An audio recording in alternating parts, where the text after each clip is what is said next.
Hello everyone, আমি অদিতি। আমি second year MBBS student, Sagar Dutta medical college. আজকের ভিডিওটা মেনলি তোমাদের সব থেকে রিকোয়েস্টেড ভিডিও, যে দিদি একিন 2.0 নিয়ে বলো। দেখো, একিন 2.0 পিডব্লিউ থেকে আমার সিলেকশন হয়েছে মেনলি, আর আমার নয়, ম্যাক্সিমাম ইয়ারে একিন 2 থেকে ম্যাক্সিমাম সিলেকশন হয়। তুমি যদি সব থেকে বেশি সিলেকশনের হার জিজ্ঞেস করো, তাহলে একিন 2.0 থেকে সব থেকে বেশি সিলেকশন হয় প্রত্যেক ইয়ারে, যবে থেকে ওটা লঞ্চ হয়েছে বা স্টার্ট হয়েছে। তো মেনলি আমি যাদেরকে বলবো, যারা অনলাইনে পড়তে চাও, যারা কোর্স নাওনি এখনো, একিন 2.0 এনরোল করে নাও। তোমাদের আজকে এইচএস এর রেজাল্ট বেরিয়েছে, তো করে নাও, এনরোল করে নাও। যদি যাদের নিট বা ডাক্তার হওয়ার সেই স্বপ্নটা থেকে থাকে যে আমার কাছে বেশি সামর্থ্য নেই আমি অফলাইনে পড়ার মতো, আমাকে অনলাইনেই পড়তে হবে, তো আমি তোমাদের কাছে বলবো যে বেস্ট সুযোগ, পিডব্লিউর একিন 2.0 ব্যাচ জয়েন করে নাও। বেশি ফিসও লাগে না। হ্যাঁ, যারা এনরোলমেন্ট করতে টাকার প্রবলেম রয়েছে বা আরো কিছু প্রবলেম রয়েছে, তাদেরকে আমি বলবো মাঝে মাঝে অফারও দেওয়া হয়, কিছু কিছু টাইম অফার দেওয়া থাকে, যে তোমরা রেডি থাকো যে কখন অফারটা দেবে আর তুমি এনরোল করবে।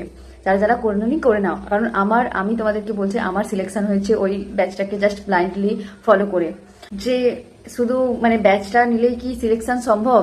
হ্যাঁ, শুধু ব্যাচটা নিলেও সিলেকশন সম্ভব, কারণ ব্যাচে যে টিচার্স গুলো আছেন ওনারাই মানে এনাফ আর কি, যে তোমার সিলেকশন করানোর জন্য।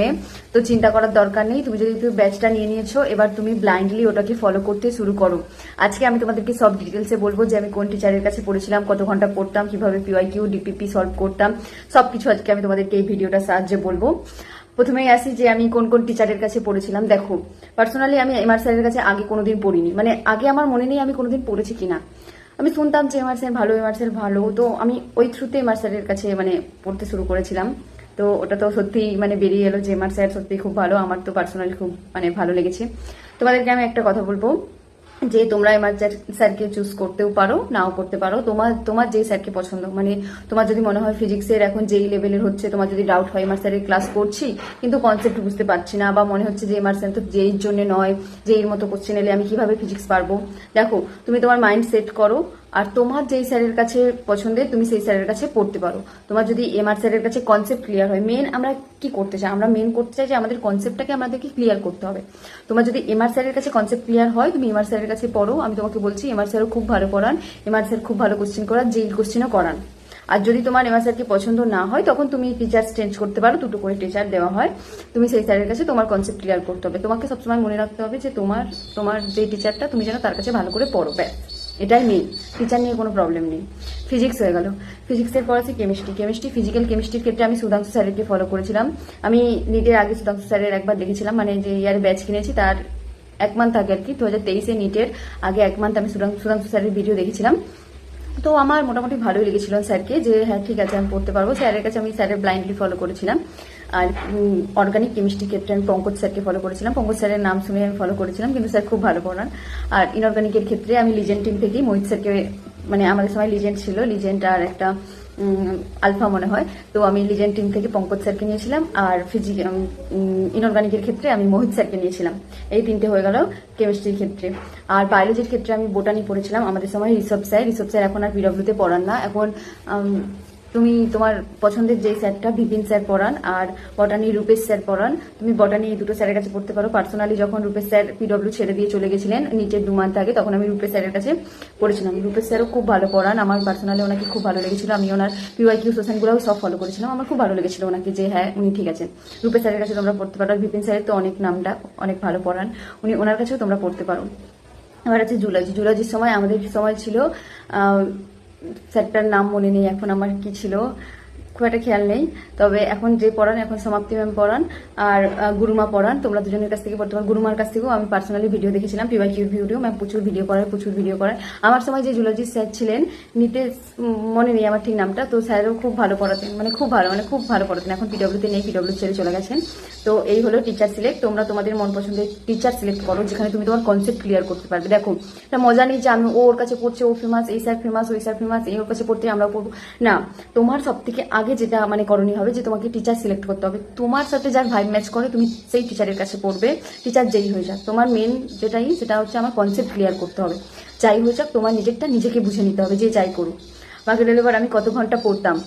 দেখো, স্টার্টিংয়ে আমি ক্লাস শেষ একটু পড়তাম, ব্যাস, মানে থাকান একটা হয় না, এরকম হতো। কিন্তু 1-2 মান্থের মধ্যে আমি অ্যাডাপ্ট হয়ে গেছিলাম। ধরো আমি সকালে ঘুম থেকে ওঠার পর আমার ডেলি রুটিন থাকতো, আমি তো মানে লাস্ট টাইমে 3:30 থেকে এরকম পড়তাম, কিন্তু যখন স্টার্টিং শুরু করেছিলাম তখন আমি এরকম 4টা-5টা থেকে স্টার্ট করতাম। ধরো 5টা থেকে স্টার্ট করলাম, 5টা থেকে আমি শুরু করলাম। আমি মানে আগের দিন যেটা ফিজিক্স পড়েছি সেটা রিভিশন করতাম। রিভিশন সকালবেলা করতাম ফিজিক্স, কারণ আমার সকালবেলা মাইন্ড ফ্রেশ থাকতো। আর আমি তখন ফিজিক্স রিভিশন করতে শুরু করতাম, কারণ ফিজিক্স আমার মনে হতো যে খালি মাথায় বেশি আমার যাচ্ছে, বেশি ভালো লাগতো। আমি সকালবেলা ঘুম থেকে উঠেই আগে 2 ঘন্টা 30 মিনিট ফিজিক্স করতাম। ফিজিক্সের কি করতাম, ফিজিক্সের ক্লাস করতাম। ফিজিক্সের ক্লাস করার পর নোটস বানাতাম। প্রপার নোটস বানিয়েছি আমি, প্রপার স্যার যে কোশ্চেনগুলো করিয়েছেন ওগুলো কোশ্চেন লিখেছি, প্লাস অ্যান্সার লিখেছি, দুটোই করেছি আমি। এমন না যে সব কোশ্চেন লিখেছি না, যেগুলো যেগুলো আলাদা মনে হয়েছে সেগুলো লিখেছি অলরেডি, মানে 2-3টে করে লিখে লিখে গেছি। একটা চ্যাপ্টারে প্রায় 200 থেকে 300টা কোশ্চেন হয়ে যেত আমার টাইমে। আর স্যার ক্লাসেই কোশ্চেন সলভ করতে দেন যে হ্যাঁ কোশ্চেন করো তোমরা, আমি ওয়েট করছি কিছুক্ষণ, এরকম করেছি, ওয়েট করেছি, পজ করে স্ক্রিন পজ করে অ্যান্সারটা করেছি, তারপরে স্ক্রিন স্টার্ট করেছি, এরকম করেছি। আর নোট করতাম, তো ওটাকেই আমি সকালবেলা প্র্যাকটিস করে নিতাম। প্রথমে ফর্মুলা লিখে প্র্যাকটিস করে নিতাম। কোশ্চেনগুলো হয়তো আমি প্রত্যেকদিন সলভ করতে পারতাম না, অত টাইম পেতাম না। কোশ্চেনগুলো একবার দেখে নিতাম যে আমি ক্লাসে আগের দিন কোনটা পারিনি, মানে ফোন পজ করে কোন কোশ্চেনটা আমি পারিনি সেই কোশ্চেনটা আমি আরেকবার নিজের হাতে করে নিতাম। তারপরে রীতিমতো ডিপিপি সলভ করতাম, 10টা করে ডিপিপি দেওয়া হতো আমাদেরকে, সলভ করে নিলাম। সলভ করে নেওয়ার পর হয়ে গেল, আমি একটু ব্রেক নিয়ে নিতাম, 10 থেকে 15 মিনিটের ব্রেক, চা কফি কিছু খেয়ে নাও সকালবেলা। তারপরে মেন শুরু হতো আমাদের মানে ফিজিক্সের ক্লাস। অ্যাকচুয়ালি আমি রেকর্ডেড ক্লাস করতাম, কারণ আমি একটু দেরি করে মানে হয়েছিলাম, এখন থেকে স্টার্ট হয়েছে। আমি আই থিঙ্ক জয়েন করেছিলাম জুলাই এরকম থেকে, জুলাই সেপ্টেম্বর এরকম। তো আমি যেহেতু দেরি করে স্টার্ট করেছিলাম, আমি রেকর্ডেড ক্লাস করতাম। তো আমি 1.5x এ এমআর স্যারের ক্লাস করে নিতাম। রেগুলার ক্লাস করতাম, যে প্রত্যেকটা চ্যাপ্টার যে করিয়েছি আমি রেগুলার করতাম, হয়তো লাইভ করতে পারতাম না কিন্তু রেগুলার করতাম। 2-3টে চ্যাপ্টার পিছিয়ে ছিলাম স্যারের থেকে, কিন্তু আমি রেগুলার ক্লাস করতাম। 1.5x এ ও 1.2x এ চালিয়ে আমি ক্লাস করতাম, অ্যান্সার লিখতাম। ডান, ফিজিক্স ডান। তারপরে তোমাকে একটা মানে বড় ব্রেক নিতে হবে, যেটা তোমার 25 মিনিট, কারণ ক্লাস করার পর মাথাটা অনেক থাকান থাকান মনে হয় যে অনেক মানে হয়ে গেছে। তো তুমি তখন আবার একটা ব্রেক নেবে। ব্রেক নেওয়ার পর তুমি তোমার সকালের ব্রেকফাস্ট কমপ্লিট করে নেবে, তুমি যা ব্রেকফাস্ট করতে চাও করে নেবে। তারপরে তোমার মেন স্টার্ট হবে। আমি যেটা করতাম, আমি করতাম কেমিস্ট্রি করতাম, কেমিস্ট্রি ক্লাস করতাম। প্রথমে তো ফিজিক্যাল করেছি, তারপরে অর্গানিক, তারপরে ইনঅর্গানিক ক্লাস করতাম। প্রথম মাস আমি অনলি ফিজিক্যাল করেছি, যতদিন পিডব্লিউতে ক্লাস চলতো প্রথম 2-3 মাস বা 4 মাস আমি ফিজিক্যাল টানা করেছি। ফিজিক্যাল কেমিস্ট্রি করেছি সুধাংশু স্যারের কাছ থেকে। সেম প্রসেস, আমি নোটস বানাতাম, নোটসে ফর্মুলা লিখতাম, স্যার যেভাবে বোঝাতেন কনসেপ্ট ক্লিয়ার করতাম। সবসময় কনসেপ্টের দিকে নজর দাও যে আমি কনসেপ্ট ক্লিয়ার করবো, কোশ্চেন লিখবো। আমি সেম কোশ্চেন সুন্দর করে কোশ্চেনও লিখতাম, অ্যান্সারও লিখে রাখতাম, যেগুলো আমি পারিনি বা যেগুলো আমার নতুন লেগেছে, বা মানে আমি ম্যাক্সিমাম সবই অ্যাকচুয়ালি করেই রাখতাম। মানে যেগুলো হয়তো একই রকম টাইপের সেগুলো থেকে একটা করতাম, বাকি সব লিখেই রাখতাম। সেম প্রসেসে আমি কেমিস্ট্রি কমপ্লিট করতাম, 1.5x এ আমি দেখে নিতাম, তারপরে ওটা কমপ্লিট করার পর রেখে দিলাম। তারপরে আমি আর পড়তাম না, তখন আমি আবার একটা লম্বা ব্রেক নিতাম। আমি সেই ব্রেকে স্নান করতাম, খেতাম, একটু রেস্ট নিতাম। আমার একটু দুপুরবেলা রেস্ট চাই, মানে বিকেলবেলা আমি একটু মানে দুপুরবেলাটা রেস্ট নিতে পছন্দ করি। আমি রেস্ট নিয়ে নিতাম, 45 মিনিট থেকে 1 ঘন্টা রেস্ট নিয়ে নিতাম, আর ঠিক টাইম মতো উঠতাম। তারপরে আমি 3টে নাগাদ উঠে যেতাম। 3টে থেকে উঠে আমি বায়োলজি ক্লাস স্টার্ট করতাম। বায়োলজি ক্লাস আমি একদিন বোটানি পড়েছি, একদিন জুলজি পড়েছি, দুটো একসাথে আমি ব্যালেন্স করতে পারতাম না। আমি মানে যেহেতু 2 ঘন্টার করে লেকচার হয়, আমি যেকোনো একটা করতাম, আজকে বোটানি কালকে জুলজি, এটাই বেস্ট আই থিঙ্ক। এখন যেহেতু তোমার কাছে টাইম আছে, এটাই আমার মনে হয়, একদিন বোটানি করো, একদিন জুলজি করো। বোটানি করতাম ঋষভ স্যারের কাছ থেকে। তো বোটানিতেও সেম, ঋষভ স্যার খুব ভালো পড়া, মানে আমি তো পার্সোনালি খুব ভালো, মানে খুবই ভালো, মানে খুবই ভালো পড়াতেন। আর স্যার নোটসও সুপার, মানে আমার নোটসগুলো এখনো রয়েছে, আমি যে নোটস বানিয়েছিলাম খুব ভালো করে নোটস বানাতাম, ড্রয়িং করতাম, যত ইচ্ছে ড্রয়িং করো, মানে যত ড্র করতে পারবে বায়োলজিতে মানে বোটানি জুলজিতে তত ভালো। ড্র করো, সুন্দর করে ড্র করো, লেবেল করো, তত মনে থাকবে তোমার, তত ভালো করে তুমি সেটাকে মনে রাখতে পারবে। খুব ভালো করে নোটস বানাতেন, পুরো পয়েন্ট টু পয়েন্ট, স্যারের নোটস থেকেই মনে হতো সব কোশ্চেন এসে গেছে। তো রীতিমতো আমি বায়োলজি ক্লাস করতাম। বায়োলজি ক্লাস করার পরেই আমি কি করতাম, 2 ঘন্টা ক্লাস করতাম, তারপরে একটু আর ব্রেক নিতাম না, মানে রোজ 10 মিনিট হয়তো হাঁটা চলা বা একটু জল খেয়ে এলাম নিচে থেকে, ব্যাস এইটুকুই। তারপরে আমি ইমিডিয়েটলি কোশ্চেন মানে যে করিয়েছে কোশ্চেন বা নোটস যে লিখিয়েছেন বায়োলজি, ওটাকে আমি প্র্যাকটিস করতে শুরু করতাম। মানে আমাদেরকে স্যার বলতো 5 থেকে 6 বার লিখে প্র্যাকটিস করতে হবে, যেটা আজকে আমি ক্লাসে পড়িয়েছি।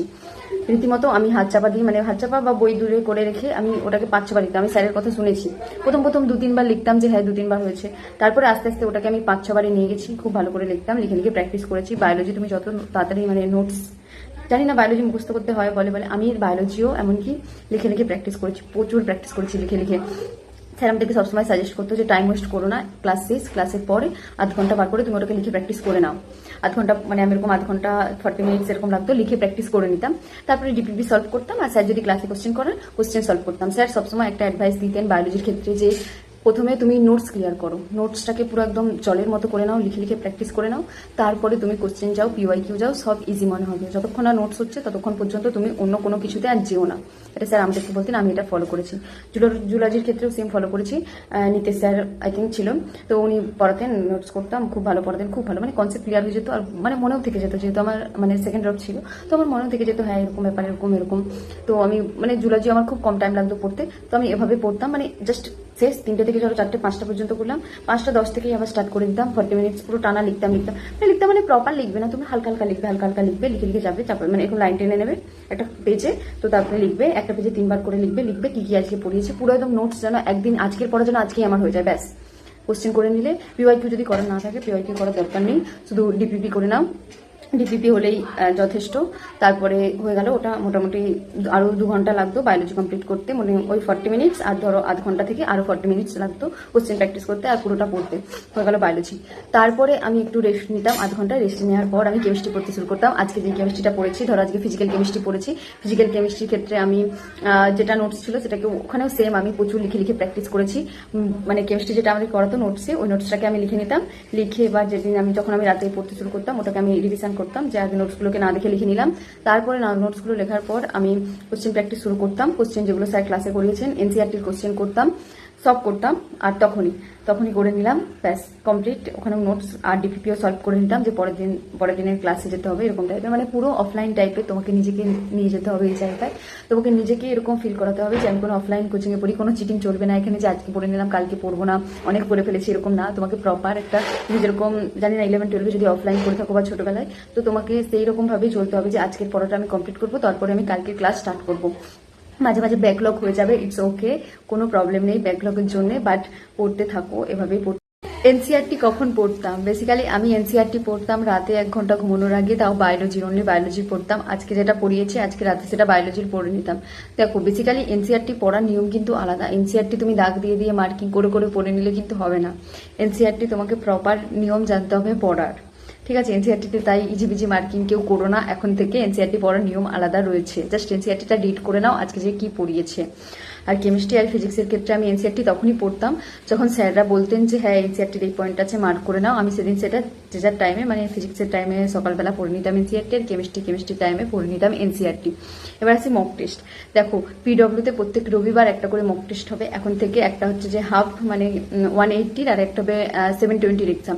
তো প্রত্যেকটা মক টেস্ট দাও এখন থেকে, মক টেস্ট দেওয়া প্র্যাকটিস করো, মক টেস্ট অ্যানালাইসিস প্র্যাকটিস করো, তবেই কিন্তু তোমার সিলেকশন হবে। মক টেস্টই মেন, যেটা তোমার একমাত্র সিলেকশনের দিকে তোমাকে নিয়ে যেতে পারে। তো আমি সাজেস্ট করবো যে তুমি ক্লাস করো, ঠিক আছে? তুমি পিছিয়ে আছো, তুমি পিছিয়ে যাও, মক টেস্টগুলোই করো। তুমি লাইভ করতে পারছো না, তুমি রেকর্ডেড করছো, তুমি পিছিয়ে যাওয়াগুলোই করো, এটাই তোমার ক্ষেত্রে বেস্ট হবে আমার মনে হয়। মক টেস্ট কেউ স্কিপ করো না যে আমার সিলেবাস কমপ্লিট হয়নি আমি পারবো না, নো। মক টেস্ট দাও, যতটা পারো দাও, যতটা হয়নি সেটাকে গোল্ড মার্ক করে রেখে দাও, যে নেক্সট টাইমে আমি যখন মানে এই চ্যাপ্টারটা কমপ্লিট করব তখন আমি এই চ্যাপ্টারটা থেকে মানে মক টেস্টটা সলভ করে নেবো বা কমপ্লিট করে নেব। তো আমি একটাই সাজেস্ট করবো যে যারা এখন জয়েন করেছো তারা লাইভ লেকচার করার চেষ্টা করো। লাইভ লেকচারই বেস্ট নাকি কনসেপ্ট ক্লিয়ার হয়। তো লাইভ লেকচার করো। আমি টাইম পেতাম না বলে অনলাইন মানে রেকর্ডেড করেছি। তো লাইভ লেকচার বেস্ট, তোমরা অল দ্য বেস্ট, ভালো করে পড়তে থাকো। আমি যেগুলো বললাম অবশ্যই ফলো করো, খুব ভালো করে কিন্তু পয়েন্টও ফলো করো। সিলেকশন হবেই, এখান থেকেই কিন্তু মেনলি ম্যাক্সিমাম সিলেকশন হয়, এটাই মাথায় রেখে পড়তে থাকো।